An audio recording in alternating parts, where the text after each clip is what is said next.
All right, so we're back. We got everything laid out here, and we're going to go through all the stuff that you get in this 4-inch grow kit, okay? Links in the description. But anyways, 24-hour plug-in timer. We'll pull this out, see what it looks like.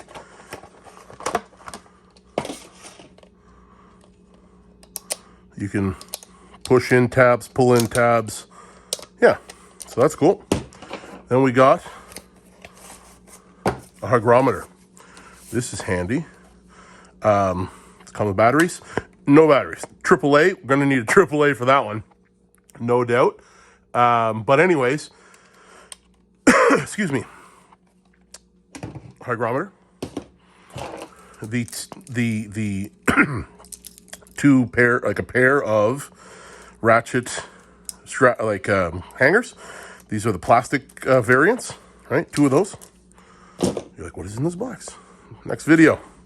The 4-inch inline fan with speed controller, right? And then you got quite a few feet of the ductwork, which we're going to need to pipe this in. 3 of these.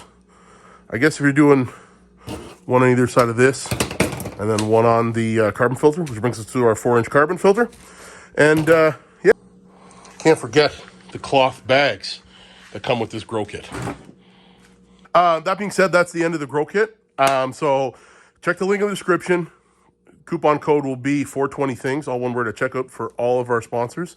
And Spider Farmer is none the different. So 420things at checkout on the Spider Farmer website will get yourself a discount. All right, ladies and gentlemen, bye for now.